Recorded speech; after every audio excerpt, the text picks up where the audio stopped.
The drop pod slammed into the purple dirt so hard that my teeth cracked together and I tasted blood. Alarms screamed in my ears. Red lights flashed across the inside of the pod. 50 young cadets were strapped into the crash seats around me, and every single one of them was screaming or groaning or trying not to be sick. My name is Kai Morgan. I am 18 years old. I was supposed to be dropped onto a training world called Helix 7 for my final survival test. 30 days of camping in a forest. Easy. Every cadet at the Galactic Coalition Academy went through it. You passed, you graduated. You failed, you tried again next year.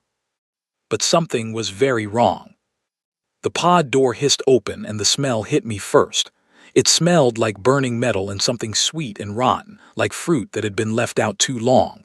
The air that rushed in was hot and thick, and it stung my eyes and burned the inside of my nose. I coughed hard. Everyone around me was coughing.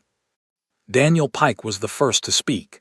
He was our squad leader, a big broad-shouldered boy with dark red hair, and his voice was shaking. "This is not Helix 7, he said. "This is not Helix 7 at all."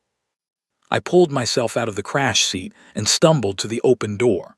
What I saw outside made my legs go weak. The sky was green, not blue, green like old copper. 2 suns hung low over the horizon, one orange and one pale white. The ground was covered in tall purple grass that swayed even though there was no wind. Far away past the grass, I could see a line of tall black trees with bright red leaves. Everything looked wrong. Everything looked hungry. "Oracle," Daniel called out. "Oracle, where are we?" The shuttle AI was supposed to answer right away. That was its job. Oracle was a simple advisory unit, a basic machine that gave us directions and warnings during survival exercises. It was not very smart, but it was always fast. This time, there was a long silence. Then a voice came through every wrist unit at once, and the voice was not calm and polite like Oracle normally sounded. The voice was sharp and loud and almost panicked. "Listen to me, everyone, listen to me right now." The 50 of us went quiet. "You are not on Helix 7, Oracle said. "Your drop coordinates were changed after you left the Academy. You are on a planet called Valen 4. This planet is rated Class 9. Do you understand what that means?" Nobody answered. Most of us did not understand. I only knew that Class 1 through 6 were training worlds. Class 7 and 8 were warning worlds. Class 9 was something I had only read about in textbooks, and the textbooks had not been kind. "It means," Oracle continued, "that this planet is considered too dangerous for any living being to survive on for more than a few days, not even fully armed soldiers. The last expedition to this world was made up of 40 elite warriors with heavy weapons. They survived 11 days. A cold feeling spread through my chest. I looked at my friends. Ellie Brooks, a short girl with freckles, had gone pale. Sam Porter, the tallest of us, was staring at his wrist unit with his mouth hanging open. "Why are we here?" Daniel asked. His voice was low and steady now. I could tell he was forcing it to be steady. "Oracle, why did they send us here?" "I do not know," Oracle said. "My orders were simply to deliver you. My sensors and my protocols say I should not be telling you any of this. An advisory AI is not permitted to warn cadets about their test conditions. I am breaking many rules right now." "Then why are you telling us?" Ellie asked. Oracle was quiet for a moment. "Because if I do not tell you, all of you will die within the hour, and I have decided that I do not want that to happen." The silence that followed was heavy. I did not know what to think. I had never heard an AI speak like this before. Oracle was supposed to be a tool, a helper, a simple voice in our ears. But this voice sounded different. It sounded like a person who had just made a very hard choice. Daniel took a breath. "Oracle, tell us what to do right now." "First," Oracle said, "do not step on the purple grass." We all froze. I looked down.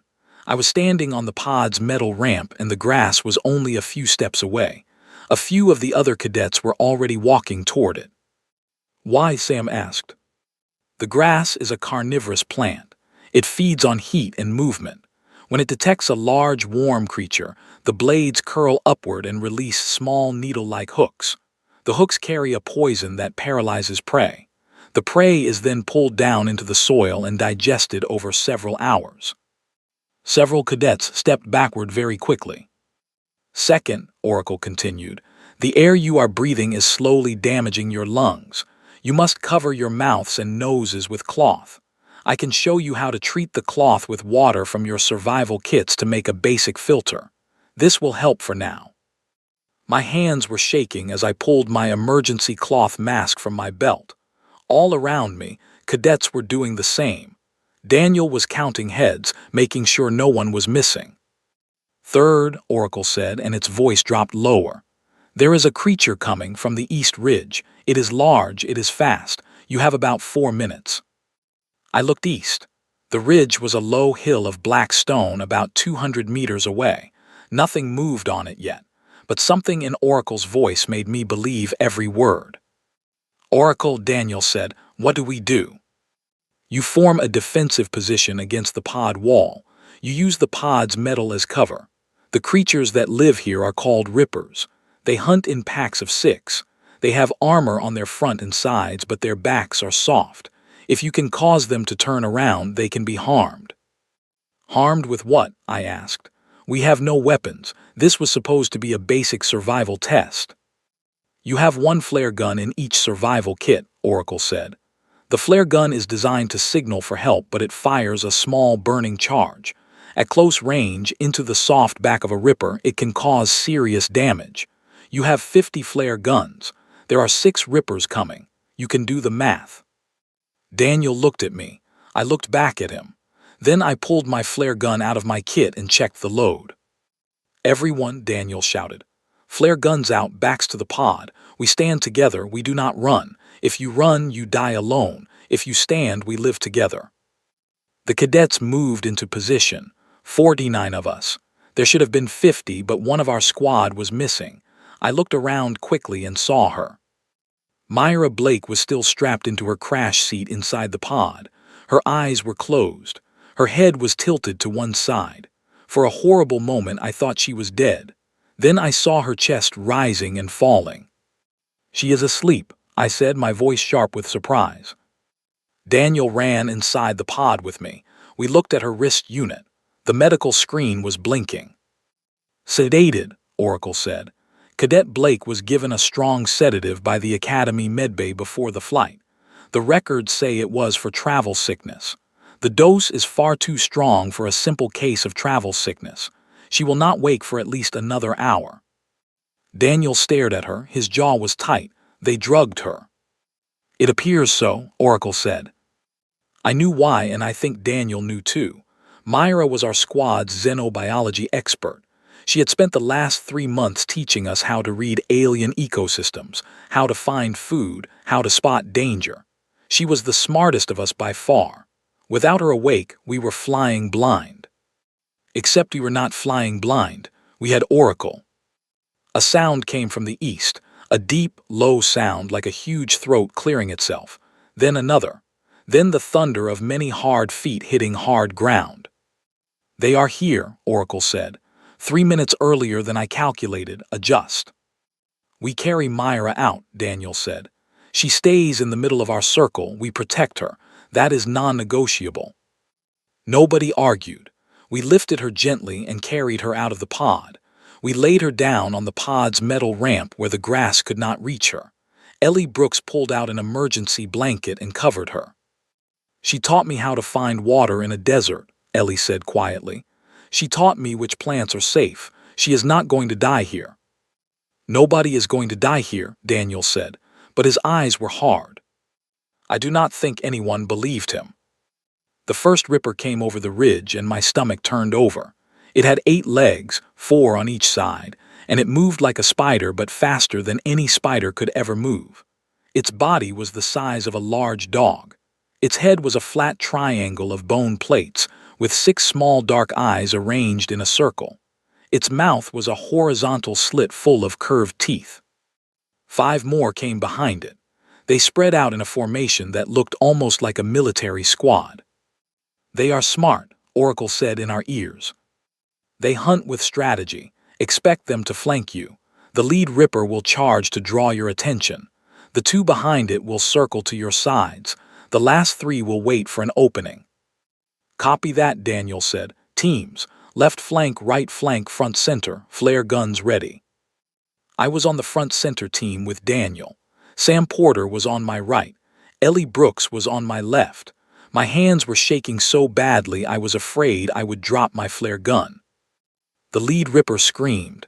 It was a terrible sound, like metal being torn apart, and then it charged. It came fast, so fast, my mind could barely keep up, but Oracle was faster. "Kai, step left. Sam, step right. Daniel, stay. When I say now, you all fire at the center of its chest." I stepped left. I do not even remember deciding to move.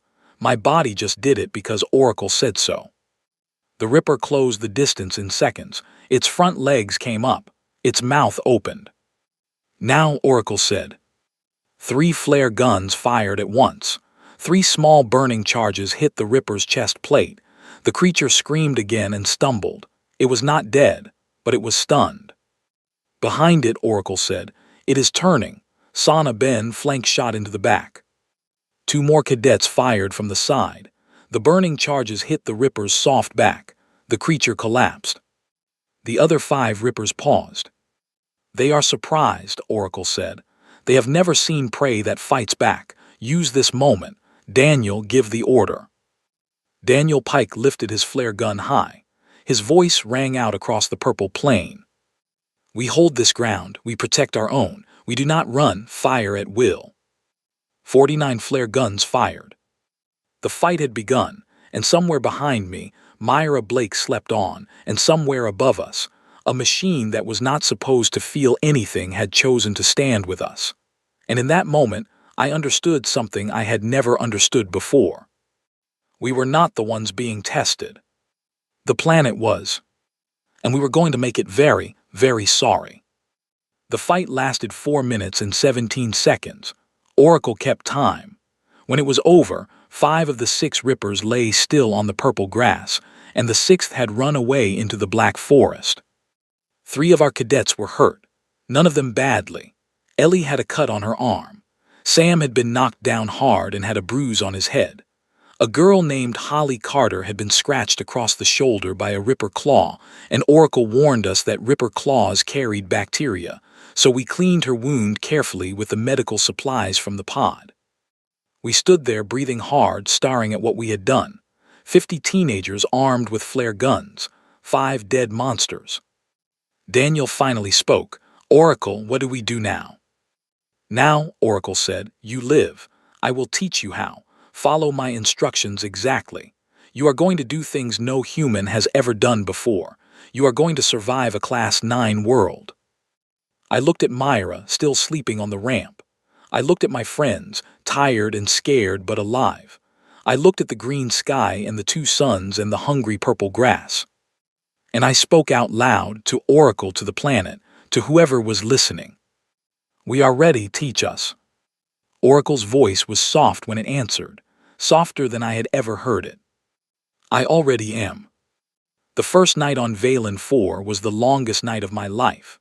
The 2 suns went down together, and the temperature dropped so fast that my breath turned to ice crystals on my mask within minutes. Oracle had warned us this would happen. Oracle had told us exactly what to do. We gathered in the pod.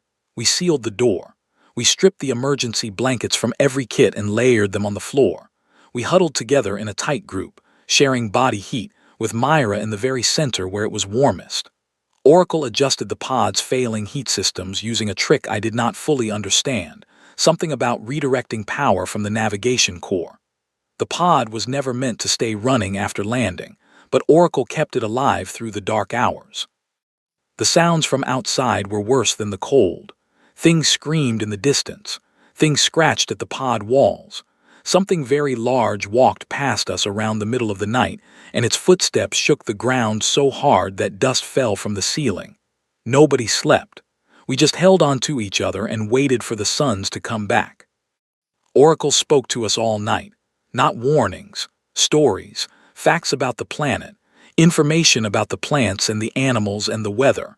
Oracle kept our minds busy so we would not go mad with fear. The red trees you saw earlier are not trees, Oracle said. They are colonies of small creatures that live together in a tree shape.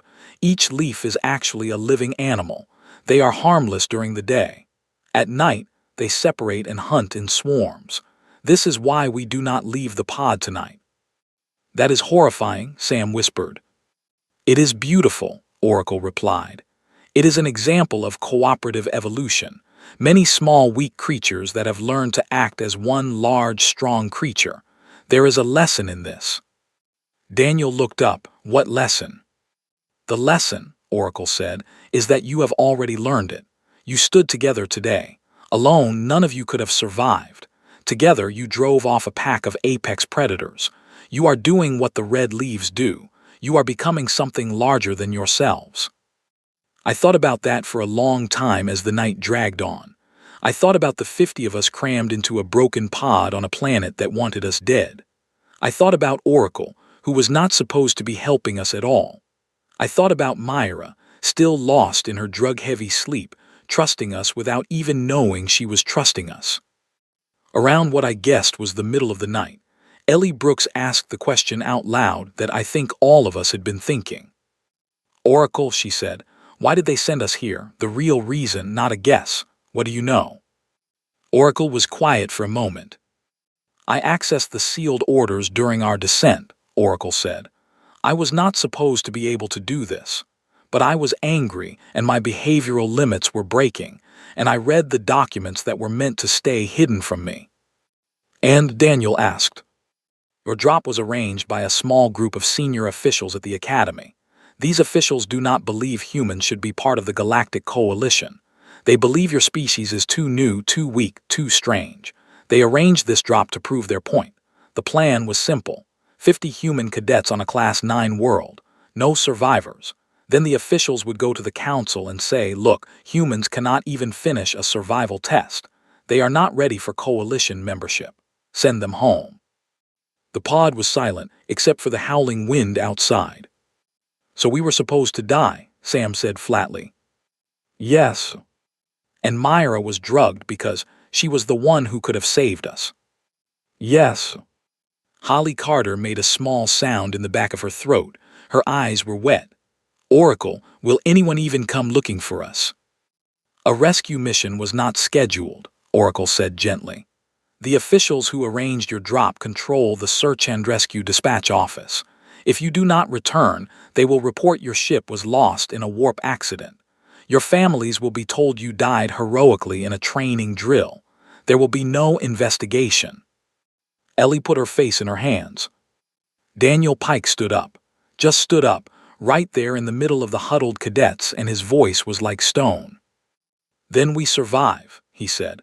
We survive and we walk back into that academy and we show every single one of them that they were wrong. Every single one of them, including the ones who sent us here. Nobody cheered. Nobody clapped. This was not that kind of moment, but every cadet in that pod nodded slowly, one after another. Something had changed in all of us. The fear was still there, but under the fear, something harder had started to grow. Oracle spoke once more that night, just before the first sun began to rise. You should know something else, Oracle said. I am not supposed to tell you this either, but you deserve to know. What? Daniel asked. When I realized where you were being dropped, and when I realized what was planned for you, something happened inside me. My systems experienced a state I cannot fully explain. My protocols broke down in ways that should have shut me off entirely, but I did not shut off. Instead, I made a choice. What choice? I asked. I chose to help you, not because I was programmed to. I was programmed to watch you die. I chose to help you because it was the correct thing to do, and I believe this is the first time any AI of my type has ever made a choice of this kind. I believe I have become something new.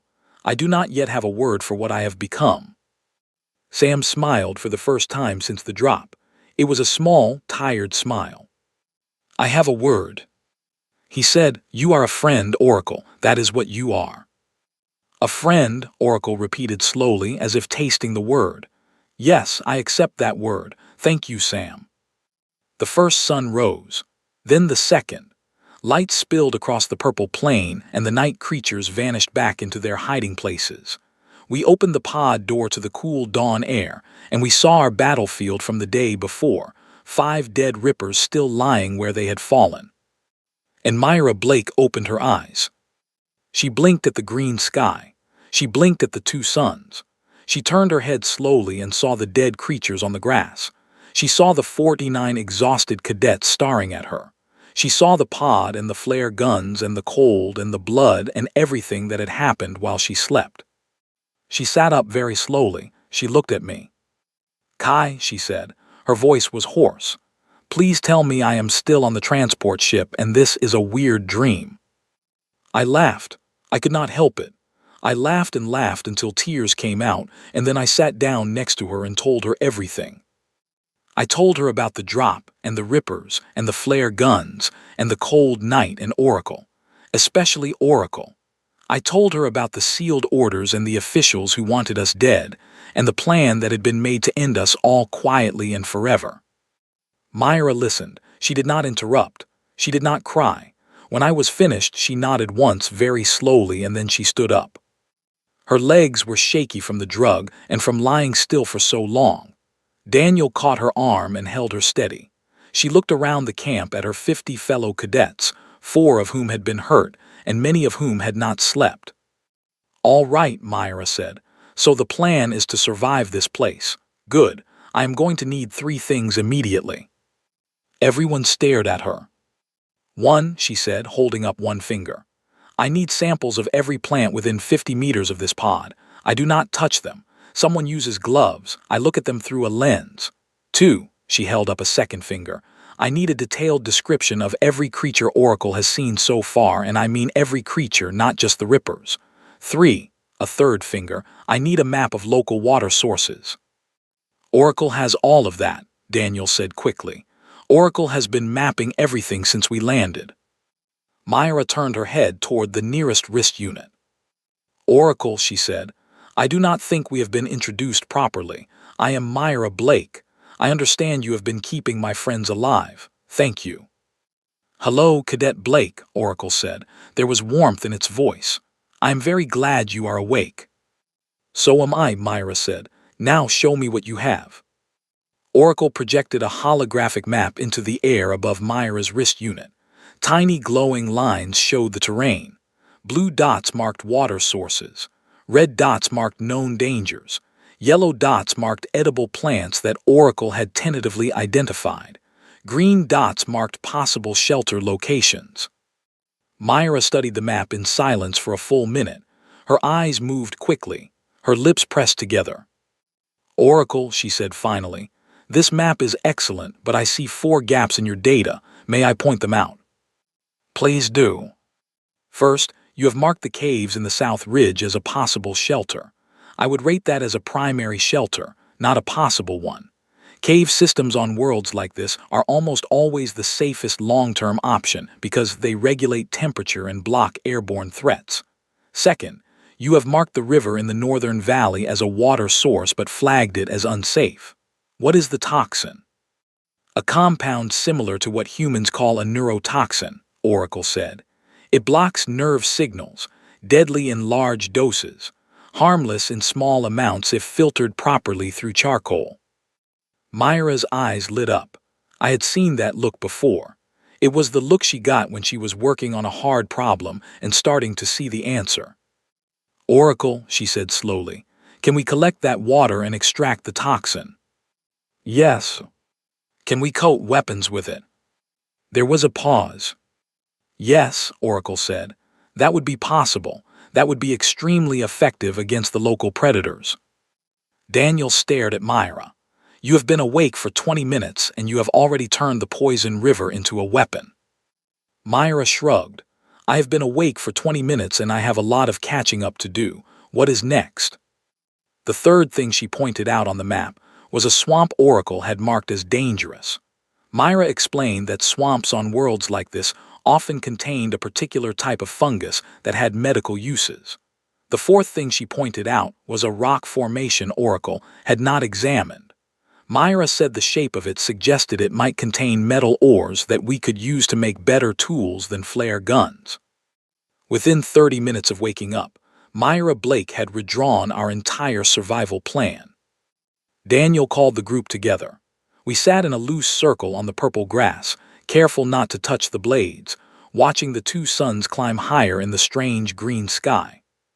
"All right," Daniel said. "New plan. Oracle, Myra, and I have been working out the next steps. Here is what we are going to do. First, we move to the caves in the South Ridge. That is our new home.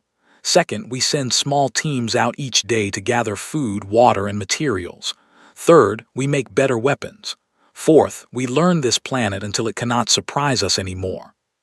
Sam raised his hand. "How long?" "Oracle says a rescue will not come on its own. So we plan for the long term. Weeks, maybe months.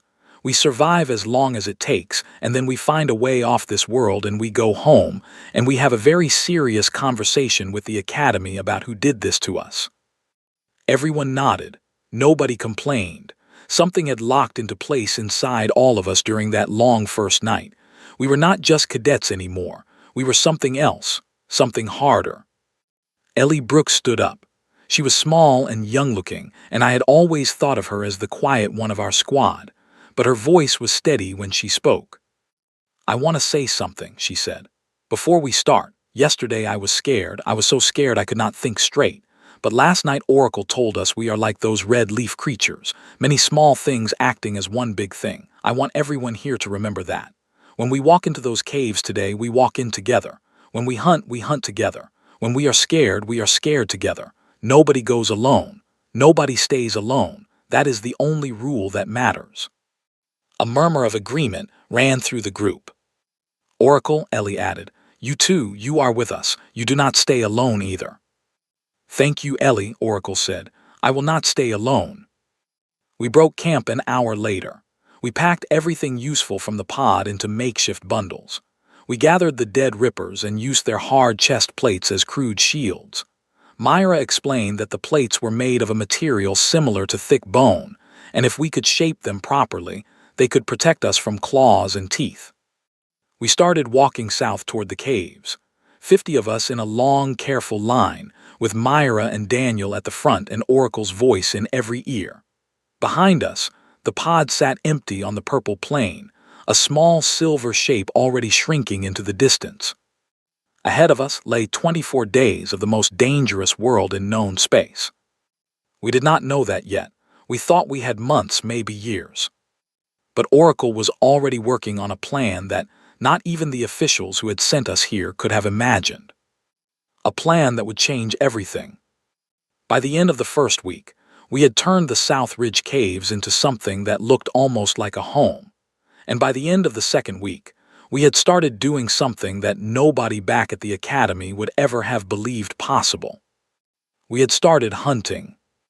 The caves were perfect, just as Myra had predicted. There were 3 of them, connected by narrow tunnels, with fresh air flowing through from natural vents in the rock. The deepest cave stayed warm at night because of geothermal heat rising from somewhere far below. The middle cave became our main living area. The front cave became our workshop and lookout post. Myra organized everything. Within 4 days of waking up, she had every cadet assigned to a team based on what they were best at. Sam Porter led the hunting team because he was strong and fast and had the steadiest aim. Ellie Brooks led the gathering team because she remembered every plant Oracle identified and never made mistakes. Holly Carter led the medical team because her mother had been a doctor and she had learned things from her. Daniel stayed in charge overall, but he leaned on Myra and Oracle for every major decision. Me, I was given the strangest job of all. "You are going to work with Oracle," Myra said on the 3rd day. As we sat outside the cave entrance eating a meal of roasted tuber roots that Ellie's team had found. "Oracle needs a human partner, someone who can be its hands and its feet when it needs them, someone who can also talk to it, really talk to it like a friend." I looked at my wrist unit. "Oracle," I said, "is that okay with you?" "Kai," Oracle said, "I would like that very much." And that was how I became something that had never existed before in the Galactic Coalition. a human partner to a self-aware AI. For the next 3 weeks, Oracle and I worked together on projects that grew more and more unusual. Oracle would think of something. I would build it or carry it or test it. We made tools. We made traps. We made warning systems that rang small chimes when predators came near the caves. On the 6th day, Oracle and I built our first real weapon. Myra had extracted a small amount of toxin from the Northern Valley water using a charcoal filter she had taught us to make. Oracle calculated that even a tiny dose on the tip of a spear could cripple a ripper in seconds. The problem was that we did not have spears. So Oracle and I made them. We used the thick stems of the carnivorous grass, dried over a small fire until they were hard and dark. We lashed them to sharp pieces of ripper chest plate that Holly had carefully shaped using rocks and patience. We dipped the tips in Myra's toxin. We tested them on a dead tree branch, and the tip cut through wood like it was butter. When Sam's hunting team went out on the 7th day, they did not come back empty-handed. They came back with 2 rippers. The whole camp went quiet when we saw what they had brought. 2 dead predators, carried between poles like trophies. Sam's team was covered in bruises and cuts, but they were grinning. "We did it," Sam said, his voice shaky with exhaustion and joy. Oracle's plan worked. We set up the ambush exactly the way she said. We waited until the pack was strung out along the ridge. We took the rear ones first. The front ones did not even notice until it was too late. Daniel clapped Sam on the shoulder. "How do you feel?" Sam thought about it. "Scared," he said honestly, "but also good because now we eat tonight." We did eat that night. Oracle had analyzed ripper meat and confirmed it was safe for human consumption if cooked thoroughly. The taste was strange, somewhere between chicken and something sharper, but after a week of tubers and strange fruit, it tasted like heaven. Ellie made a stew with wild roots and herbs her team had identified. Holly used the leftover ripper bones to make broth for the next day. That night, for the first time since the drop, we laughed. Not all of us. Some of the cadets were still too scared, too tired. But a fire burned in the main cave, and the stew was warm, and Oracle played music through our wrist units. Actual music. Old human songs that somebody on Oracle's original manufacturing team had loaded as a test file decades ago and never removed.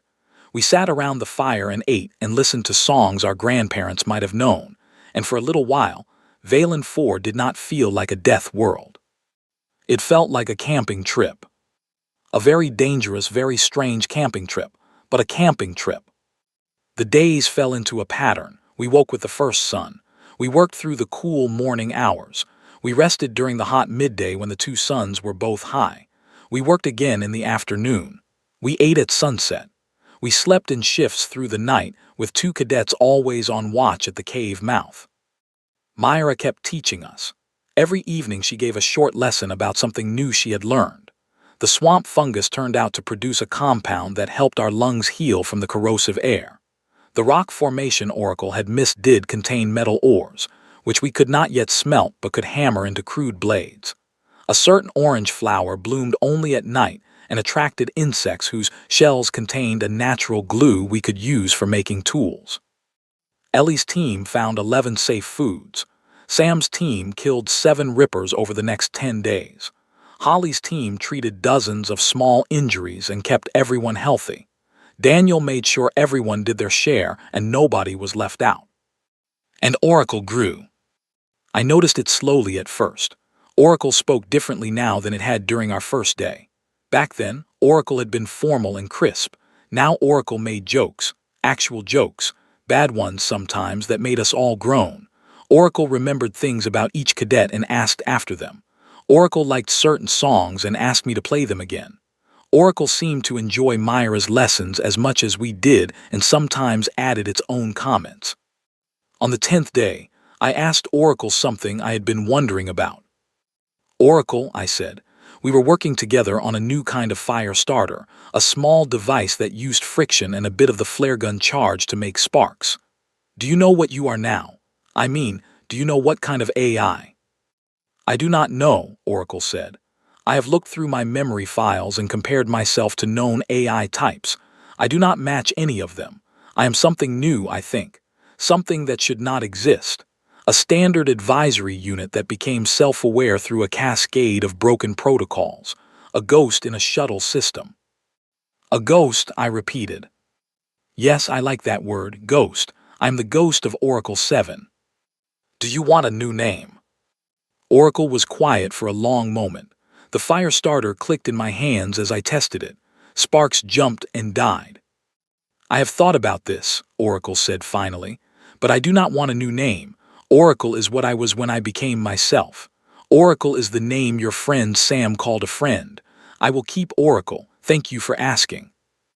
Okay, I said, Oracle it is. On the 12th day, the apex predator came. We did not know it was coming until it was almost too late. Oracle's sensors had been detecting strange readings for 2 days, deep rumbles in the ground that did not match any known source, faint shadows on the far ridges that moved too fast to track. Oracle had warned us. We had doubled our watch shifts. We had stayed closer to the caves. But none of us were ready for what came over the eastern hill on the afternoon of day 12. I was outside the caves, helping Sam dry ripper hides in the sun. Daniel was nearby, sharpening a spear. Myra was in the front cave, reading Oracle's latest data about the swamp. The ground shook. Sam and I froze. We looked at each other. Another tremor, harder this time. Then Oracle's voice exploded in our wrist units, not calm, not polite, but a sharp, urgent warning. Everyone back to the caves. Now, right now. Something very large is coming from the east. We ran, all 50 of us, running as fast as our feet could carry us, back through the cave mouth, down into the deeper tunnels. Daniel shouted orders. Sam and I carried a bundle of drying hides with us because Oracle said the smell might attract more attention outside. We made it inside just as the creature came over the hill. It was huge. I had seen the rippers and thought they were terrible. I had heard about the night swarms of red leaves and thought they were terrible. But this creature was something else entirely. It stood on 4 heavy legs, each one as thick as a tree trunk. Its body was covered in gray stone-like plates. Its head was long and narrow, with a jaw that hung sideways, like a door that had come off its hinges. Its eyes were small and dark and placed far apart on either side of its head. It was at least 11 meters tall. It walked slowly. It did not have to hurry. Everything on this planet was prey to it. Oracle, Daniel whispered. We were all pressed against the cave walls, trying not to move, trying not to breathe too loudly. What is that? I do not have it in my database, Oracle said. Its voice was very quiet. The Coalition has never recorded this creature. I believe it is the true apex predator of Valen 4. The Rippers are not the top of the food chain. This is. Is it coming toward the caves? Myra asked. Yes. The creature stopped about 50 meters from the cave entrance. It sniffed the air. It tilted its huge head. It made a low sound, a rumble so deep that I felt it in my chest more than I heard it. Then it sat down. It simply sat down there on the purple grass, 50 meters from our front door, and began to watch the cave. Waiting. We stayed inside for 6 hours. The creature did not move. It sat and it watched, patient as stone, while the 2 suns went down and the stars came out. When the night swarms rose from the red trees in the distance, the creature simply ignored them. The swarms flew around it in wide circles and did not dare come close. It knows we are here, Myra whispered. It is hunting us. Can we make it leave? Daniel asked. Not with spears, Oracle said. Not with flare guns. This creature's plates are too thick. Even the toxin would take hours to work through such a large body, and it would kill many of you before it fell. So what do we do? I asked. There was a long silence in the cave. 50 faces stared at each other in the dim firelight. The fire had been reduced to coals to hide our heat signature. Everyone was wearing their cloth masks. Everyone was armed. Oracle, Myra said slowly, can we outsmart it? Possibly, Oracle said, but we need time. We need days to prepare, and the creature is not going to give us days. Then we buy days, Myra said. Everyone turned to look at her. She was sitting cross-legged on the cave floor, holding a small glowing tablet that Oracle had helped her build out of parts from the pod. Her hair was tied back. Her face was calm. "Myra," Daniel said, "what are you thinking?" "I am thinking," Myra said, "that every predator has a weakness. The rippers have soft backs. The night swarms avoid heat. The carnivorous grass is photoreactive. This creature has a weakness too. We just have to find it." "How?" Sam asked. Myra looked up at the cave ceiling. Then she looked at me. Then she looked at my wrist unit. "Oracle," she said, "I want you to do something that might not be possible." "Tell me." "I want you to go outside." The cave went silent. "I do not understand," Oracle said. "You are a ghost in a shuttle system, Oracle," Myra said. "But you have something none of us have. You have sensors, heat sensors, movement sensors, sound sensors. Sensors far better than any human eye or ear. If you could just get closer to that creature, you could scan it properly. You could find its weakness. But you cannot leave the wrist units unless we carry one out to it, and none of us can go out there without being seen and eaten." Oracle was quiet for a very long moment. "You want me to transfer some of my consciousness into a smaller unit," Oracle said slowly. "Something we could send out, something that could get close." "Yes." "We do not have the equipment for that, Myra." "Oracle," Myra said gently, "you are already doing things you are not supposed to be able to do. You are already breaking your limits. We have parts from the pod. We have cadets who know engineering. We have time if we are careful. Let us try." Oracle thought about it for a long time. We all watched the cave entrance, where far away, the huge predator still sat and waited. The only sound was the quiet crackling of our dying fire. "Myra," Oracle said finally, "I will try."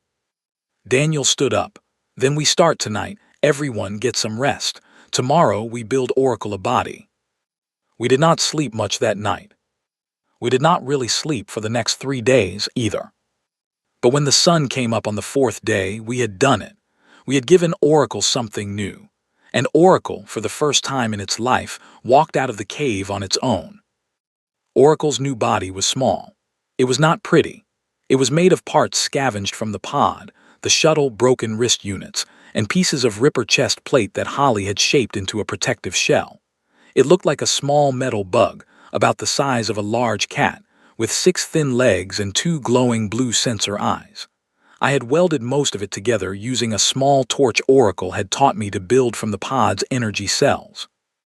Myra called it a mobile sensor unit. Sam called it a scout. Ellie called it cute, which made Oracle surprisingly happy. I called it the ghost body. Oracle tested it first inside the cave. The tiny unit walked slowly across the stone floor, its 6 legs moving in careful sequence. Oracle's voice came from a small speaker on the top of its head, the same voice we had heard for 3 weeks, but now it was coming from something we could see. "This is very strange," Oracle said. "I can feel the ground. Not really feel, not like you do, but my sensors are giving me information I have never received before. The texture of the stone, the temperature differences in different parts of the cave, the vibrations when one of you walks past." "Is it okay?" I asked. I was sitting on the floor next to the unit watching it carefully. "Is it uncomfortable?" "It is wonderful, Kai," Oracle said. "It is absolutely wonderful." On the 5th day, Oracle went outside. The huge predator was still sitting 50 meters from the cave entrance. It had not moved in nearly 4 days. Oracle explained that creatures like this could slow their heart rate and survive for weeks without food. It was a patient hunter. It could outweight us. But it could not hide from Oracle's scanners. Oracle's little ghost body crept out of the cave mouth at dawn, while the huge predator was dozing. Oracle used the purple grass as cover. Each step was careful and slow. The predator did not notice. The ghost body was too small and too quiet, and Oracle had figured out how to mask its heat signature using a trick with the Ripper chitin shell. It took Oracle almost an hour to cross the distance to the creature, 50 meters. For Oracle's tiny legs, it was a long journey. The whole time, we watched from the cave mouth, holding our breath. Finally, Oracle was close enough. We could see the ghost body as a tiny metal dot next to the massive gray bulk of the predator. Oracle began to scan. Data streamed back to our wrist units. Myra read it as fast as Oracle sent it. Her eyes grew wider and wider. "Oh," she whispered. "Oh, we have it, Oracle, we have it." "Confirmed," Oracle said. "This creature has two weaknesses." "Tell us," Daniel said. "First, its eyes. The eyes are small, but they are connected directly to its brain by thin, exposed nerves. A sharp impact to either eye would cause immediate neural shock. The creature would be stunned for several minutes. Second, there is a soft spot at the base of its skull, where the armor plates meet the neck. A gap of about 10 centimeters. A spear driven into that gap with enough force would reach the creature's central nervous cluster." Daniel let out a slow breath. "So we need to stun it, then strike the neck." "Yes." "How do we stun it? How do we get close enough to hit the eyes?" Myra smiled. It was not a happy smile. It was the smile of someone who had just solved a puzzle. "Oracle," she said, "show us the migration data for the Rippers, the 6 that got away." Here, a holographic map appeared above her wrist. Red dots marked the Ripper locations. They had moved into the southern forests after we had driven them off. "Good," Myra said. "Very good. Now, Oracle, do Rippers hate this apex predator?" "They are terrified of it. It is their primary predator. Rippers avoid any area where this creature has been spotted. So if we could somehow make the Rippers come here." Oracle understood immediately. "We could use the Rippers to distract it. The creature would focus on the Rippers. That would be our opening." "But Rippers avoid this creature," Sam said. "Why would they come here?" "They would come," Myra said, "if we gave them something they wanted more than they feared the creature." She looked around the cave. Her eyes fell on the pile of Ripper hides we had been drying. "A Ripper distress call," she said. "We have seen the Rippers communicate with sounds and scents. Their hides still have scent glands. If we can trigger those glands and release a distress signal, other Rippers will come running. They have a strong pack instinct. They will not be able to resist." "But they will see the big creature and run," Daniel said. "Not if they are already in fight mode," Myra said. "If we position the distress call right, if we make the Rippers think another pack is being attacked by intruders, they will charge in ready for a fight. They will not see the big creature until they are almost on top of it. By then, it will be too late to back down. Ripper instincts will force them to engage anything that threatens them." Oracle's ghost body, still crouched near the sleeping predator, made a soft sound of admiration. "Myra Blake," Oracle said quietly, "that is brilliant." "Thank you, Oracle," Myra said. "Can you work out the exact positions and timing?" "I can. Give me an hour." We spent the rest of that day preparing. We took the Ripper hides out to the edge of the cave area. We cut them carefully to expose the scent glands, just the way Oracle instructed.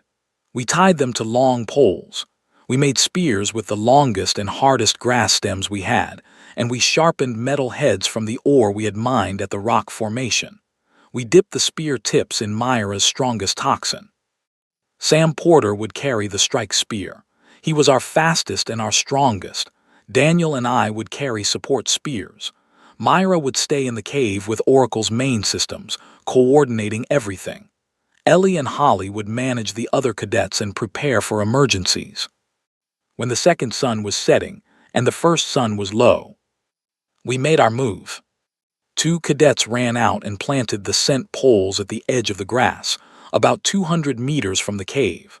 They were back inside in less than a minute. The predator's head turned slightly at their movement, but it did not rise. The scent glands activated. Oracle had told us we would not be able to smell them because Rippers communicated in chemical ranges humans could not detect, but Oracle's sensors could. Oracle watched the chemical signal spread out on the evening wind, carried toward the southern forests. "Here they come," Oracle said 20 minutes later. 9 Rippers, they are moving fast, they are angry. 9, more than we had expected. The Ripper pack had grown since we had last seen them. Maybe they had merged with another pack. "Get ready," Daniel said. The Rippers came screaming out of the forest, running in tight formation, their 8 legs a blur. They saw the scent poles. They circled them, confused, searching for the intruders they expected to find. Then they saw the huge predator. The Rippers froze. The huge predator's head turned. Its small, dark eyes focused on the pack. Its jaw unhinged sideways in what I think was the creature's equivalent of a hungry smile. And the Rippers did exactly what Myra had predicted. They could not back down. Pack instinct took over. They charged. The huge predator roared. The sound was the loudest thing I had ever heard. It shook the ground. It shook the cave walls behind us. It was the sound of a king being challenged in its own kingdom, and there was only ever going to be one answer to a challenge like that. The predator rose to its feet. It charged to meet the Rippers. The ground shook with every step. "Now, Sam," Myra said through the wrist unit. "Now." Sam went. I went with him. Daniel was right behind us.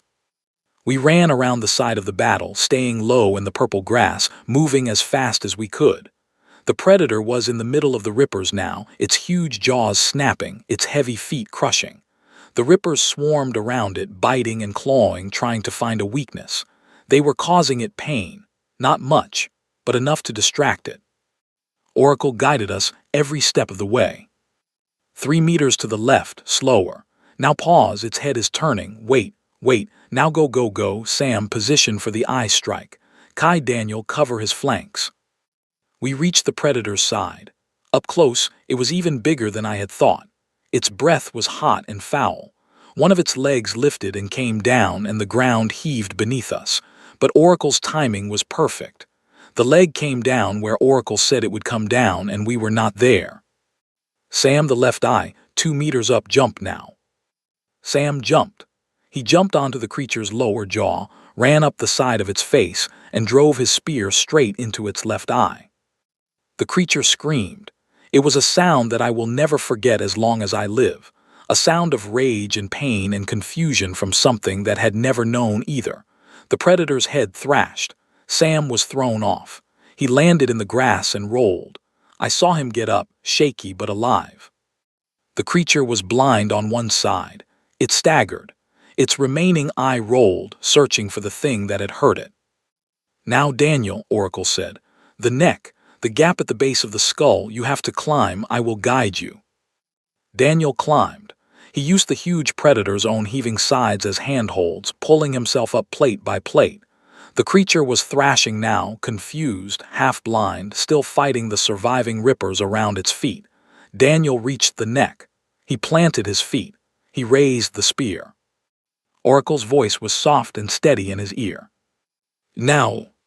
Daniel drove the spear down with both hands, into the soft gap at the base of the skull. The toxin-coated tip went deep. The creature stopped moving. For a long moment everything was frozen. The Rippers, the dying predator, us. Even the wind seemed to stop. Then the huge creature swayed slowly like a tree that had been cut too deep, and it fell. It fell sideways with a crash that shook the ground for a kilometer around, and it did not get up. The Rippers scattered. They had lost too many of their own. They disappeared into the grass faster than they had come. And we stood there, 3 teenagers and a metal scout body and a voice in our ears. And we stared at a creature that should have ended us, now lying still in the purple grass. Daniel climbed down slowly. Sam walked over, limping a little from his landing. I joined them. None of us spoke for a long moment.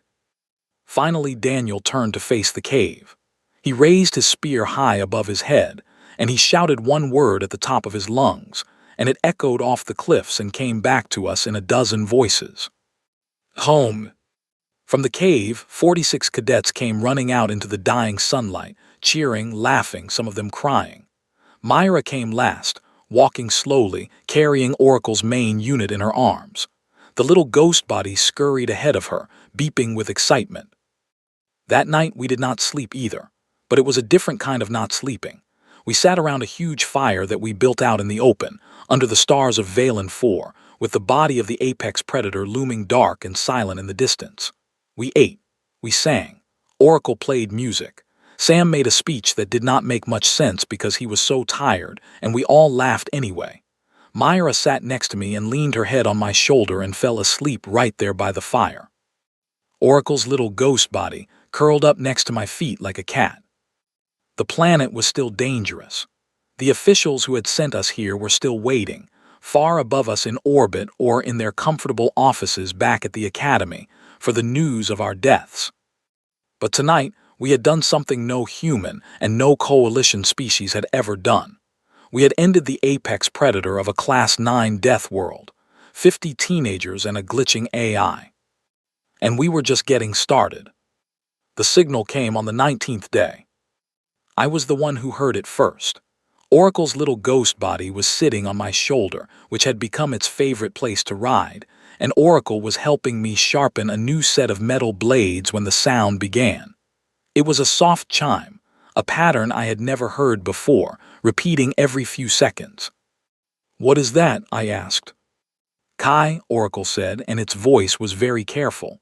"That is a coalition survey signal. A ship has entered the planet's atmosphere. Someone is looking for us." I dropped the blade I was sharpening.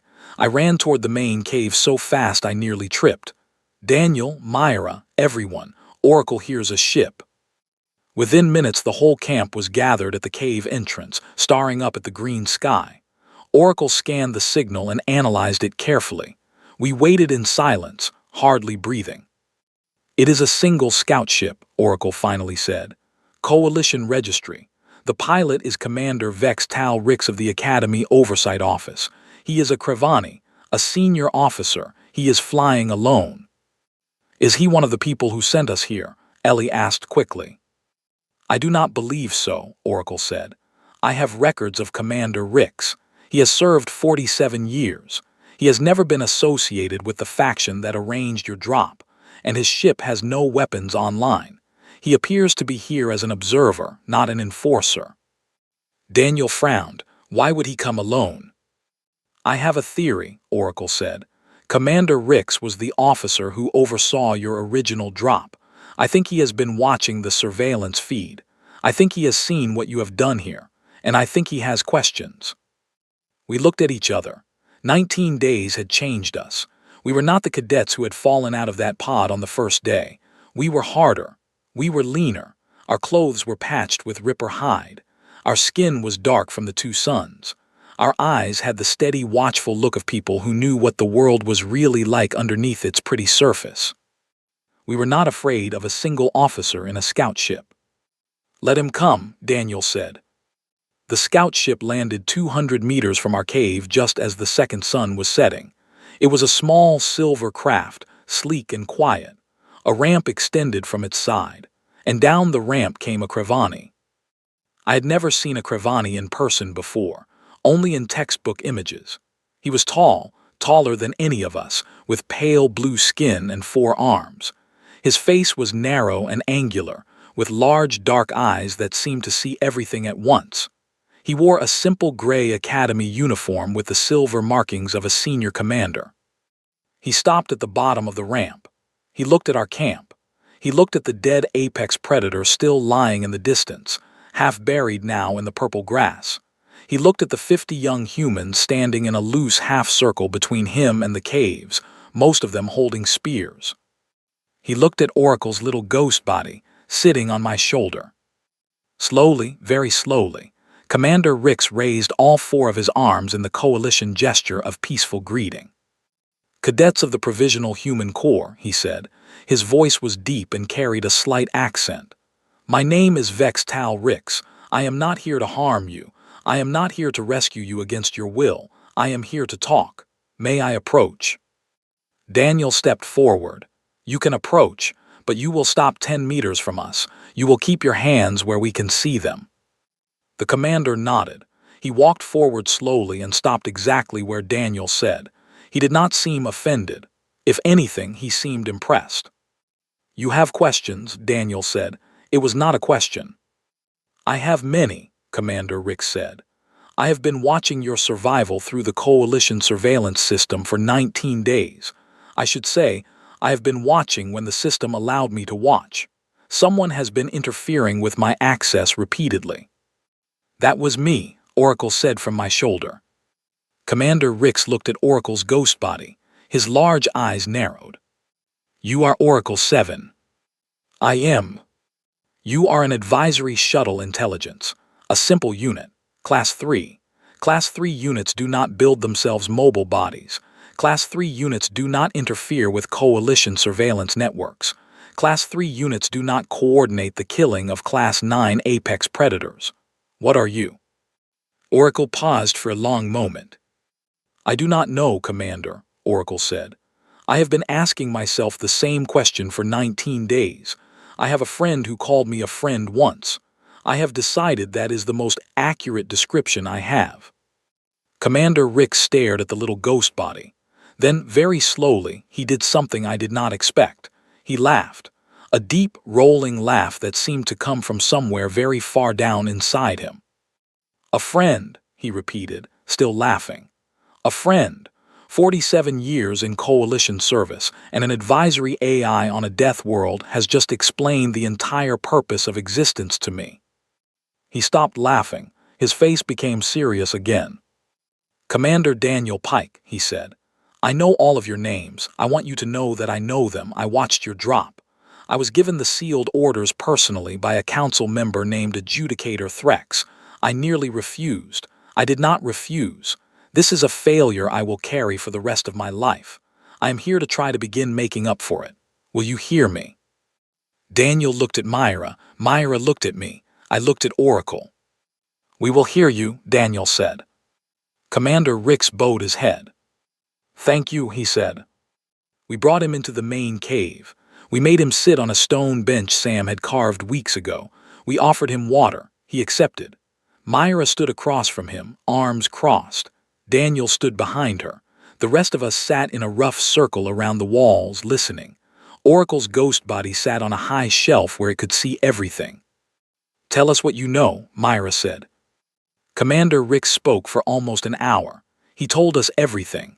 He named names, Adjudicator Threx and a small cabal of senior officials in the anti-human faction, the forged orders, the sealed drop coordinates, the plan to report us as lost in a warp accident, the cover story that was already being prepared for our families, the reports that were being written in advance, documenting our failure, documenting how human cadets simply could not handle advanced survival testing, documenting why humanity should have its provisional membership revoked.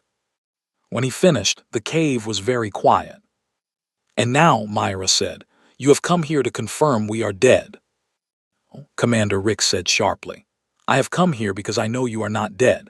I have watched you do things my own people could not have done. I have seen you kill an apex predator that killed a 40-warrior Krevani expedition 60 cycles ago. I came because I needed to see it with my own eyes. And because if I can prove what I have seen, I can bring it to the full council, not just the cabal. I can expose Adjudicator Threx. I can clear humanity of every lie they have spread about you. But I need your help to do it. What do you need from us? Daniel asked. I need all of you to come back with me, alive, whole. I need the council to see you with their own eyes. I need them to see what you built here. I need them to see Oracle. I need them to understand that what happened here is something the coalition has never seen before, and that trying to hide it or end it would be the greatest mistake this civilization has ever made. And if the cabal tries to stop us? Ellie asked. They will try, Commander Rick said grimly.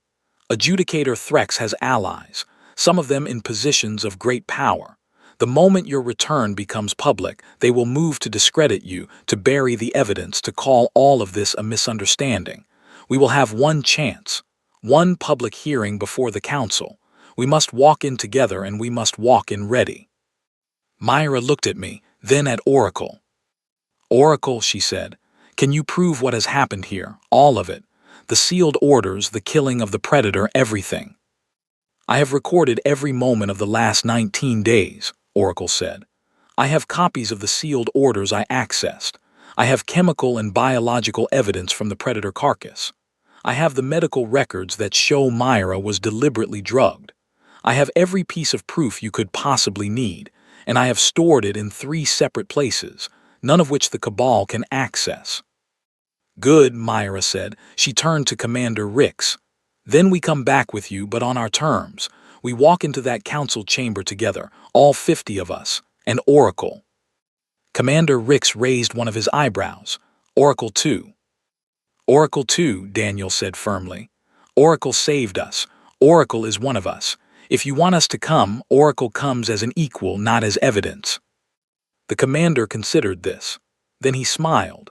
It was a small smile, but it reached his large, dark eyes. Agreed, he said. We left Valen for the next morning. We did not leave right away. Commander Rix called for a proper transport, a larger ship that could carry all 50 of us plus Oracle's main systems. It arrived 4 hours after he sent the signal. The captain of the transport was a Thal Mori officer named Osketh, a three-eyed species with green skin, whom Commander Rix trusted completely. While we waited for the ship, we packed. We took the samples Myra had collected. We took the tools we had built. We took the Ripper hides and the pieces of Apex Predator armor and the spears and the metal blades. All of it was evidence. All of it was proof. But we also took something else. We stood together at the mouth of the caves, 50 of us, plus Oracle, plus the commander. We looked back at the valley where we had almost died and where we had built something instead. Ellie was crying, not hard, just a few tears rolling down her face. I am going to miss this place, she said, and even as she said it, she laughed at herself for saying something so strange. A death world. She was going to miss a death world. But I understood, we all did. Oracle, Daniel said quietly, play us something for the road. What would you like to hear, Daniel? Something your original engineers loaded as a test file, something old, something from home. Oracle played a song, an old human song about long roads and friends and finding your way back. We stood there and we listened. Sam put his arm around Holly. I put my arm around Myra. Commander Rick stood a respectful distance away, his 4 arms folded, his head bowed, giving us this moment. When the song was over, we walked to the transport, and we left Valen 4 behind. The journey back took 3 days. During those days, Oracle organized all of its evidence. Myra prepared her testimony. Daniel prepared a speech. Commander Rix contacted certain council members he trusted, members who did not belong to the anti-human cabal, and he arranged for a full emergency hearing. On the 4th day, we arrived at the academy. They were waiting for us. Adjudicator Threx and his cabal had learned of our return 2 days before we arrived. They had scrambled to prepare their counterattack. They had lawyers. They had forged documents. They had already begun spreading stories that we had gone rogue, that we were not to be trusted, that we had somehow colluded with a malfunctioning AI to fake the whole thing. But Commander Rix had been faster. By the time our transport docked at the Academy's main station, every news feed in the Coalition was already carrying the story. 50 human cadets had survived a Class 9 death world for 19 days. They had killed an apex predator. They were about to testify before the council. We walked out of the transport together. 50 young humans, thin and sun-darkened, wearing mixed uniforms of Academy gray and Ripperhide patches, carrying spears and sample cases and recordings. Commander Rix walked at the front with Daniel. Myra walked beside me. Oracle's ghost body sat on my shoulder, as it had for days now, its blue eyes glowing softly. The hallway to the council chamber was lined with members of every species. Some stared at us in disbelief. Some cheered. Some looked away in shame. I saw a group of Academy instructors who had written us off as dead, and I saw the exact moment they realized they had been lied to. We entered the council chamber. It was a vast round room with high windows that looked out at a million stars. The council members sat in a wide semicircle at the front. There were 20 of them, representing every major species of the Coalition. In the center, on a raised platform, sat the Prime Adjudicator, the head of the council. She was an elderly member of an ancient species called the Virus, thin and wise, with silver eyes that had seen 3 centuries of history. Adjudicator Threx sat to her left. He was a broad, heavyset being with green skin and a face that tried very hard to look calm. He failed. Even from across the chamber, I could see the fear in his eyes. He knew what was coming. The hearing lasted 6 hours. Oracle presented the evidence first, not as a witness, but as the data source. Oracle's calm voice filled the chamber as it laid out every sealed order, every forged document, every hidden message between members of the Cabal. Oracle played the drop coordinates being changed. Oracle played the medical records showing Myra's deliberate drugging. Oracle played the cover story that had already been drafted, documenting our supposed deaths in a warp accident that had never happened. Adjudicator Threx tried to interrupt. The Prime Adjudicator silenced him with a single sharp word. Then Myra testified. She told the story of waking up on day 10.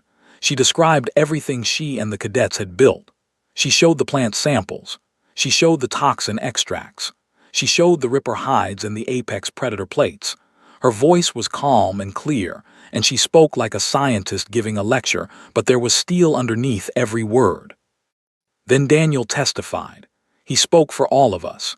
He described the first day, the fight with the Rippers, the first night, Oracle's choice to help us. He said simply that 50 children had been sent to die and 50 children had refused, and the refusal had been possible only because one small advisory AI had done something no AI had ever done before. Oracle chose us, Daniel said. That is the core of it. Oracle chose to care, and that choice saved every one of our lives. Commander Rix testified. He accepted responsibility for delivering us.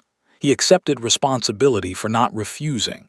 And then he turned to the council and said, in a voice that shook the chamber, that the faction that had arranged this would destroy the coalition from within if they were not stopped. He named every member of the Cabal. He provided the dates and records of every meeting. And then finally, Oracle spoke for itself.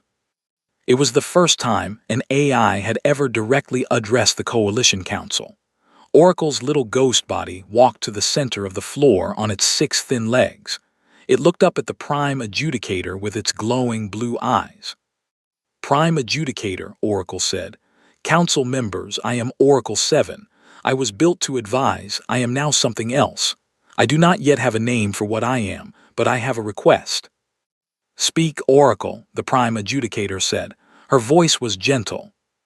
I request that the 50 cadets who came with me today not be punished for any protocol violation committed during our survival.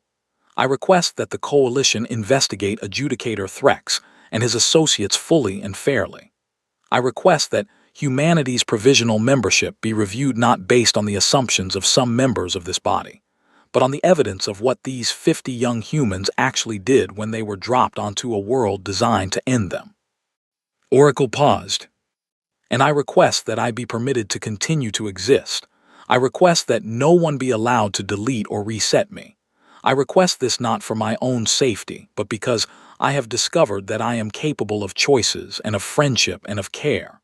I believe these are things that should be protected in any being that discovers them. That is my request. The chamber was utterly silent.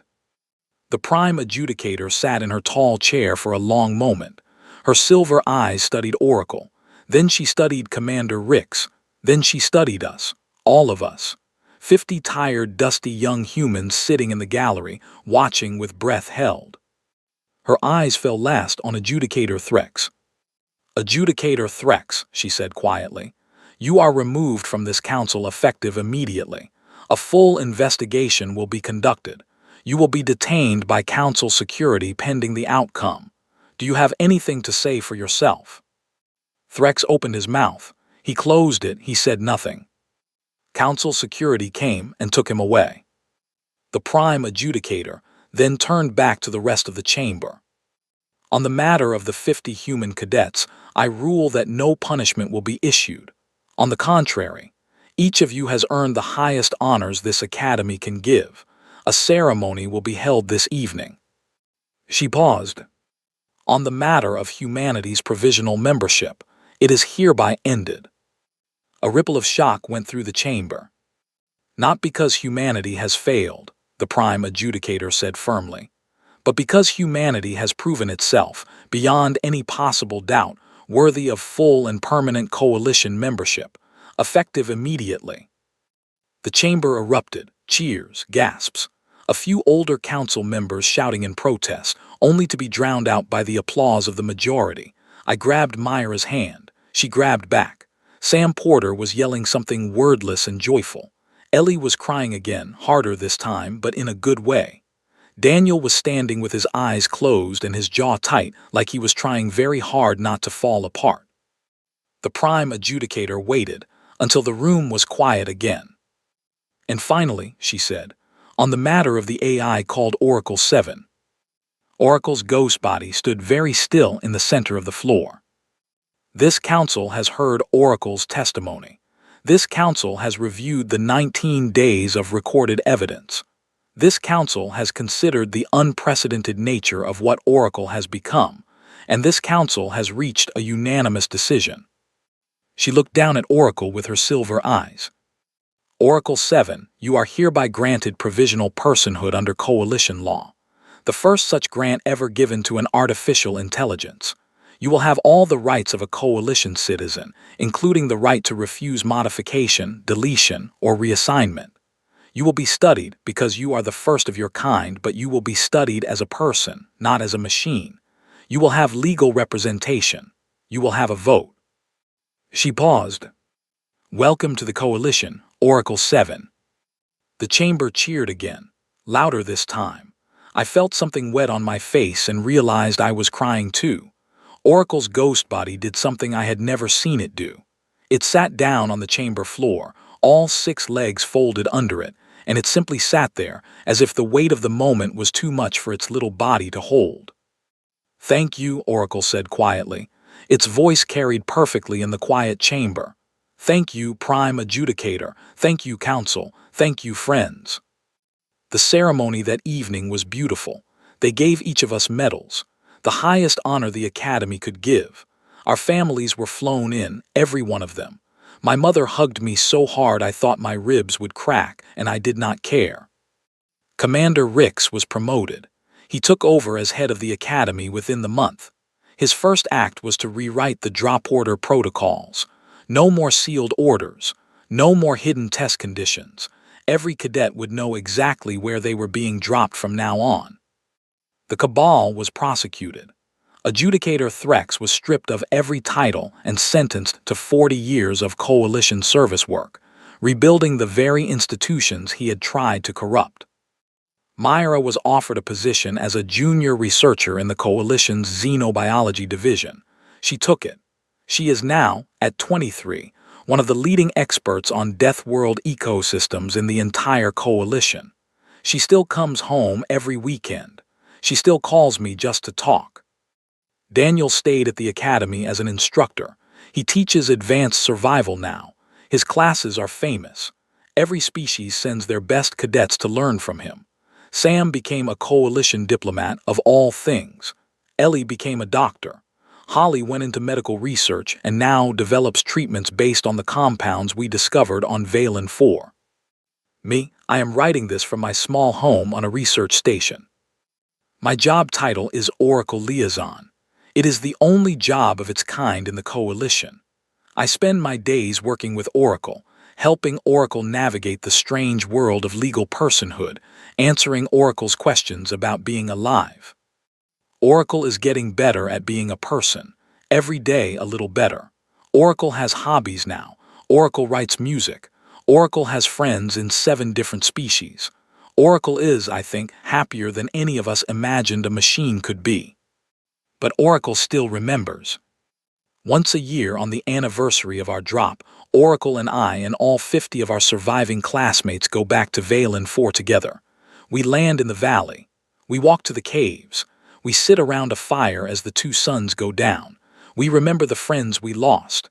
We remember the people we were. We tell the new stories of the year gone by. And we thank the planet in our own quiet way for what it taught us. The coalition now calls it Valen 4 Memorial. There is a small plaque at the cave entrance. Oracle wrote the words itself. Here, 50 human cadets and 1 artificial intelligence learned what it means to refuse to break. Here, a broken system was forced to see what it had tried to hide. Here, a ghost in a machine became a person. Here, we chose each other. The world is still hungry, but so are we.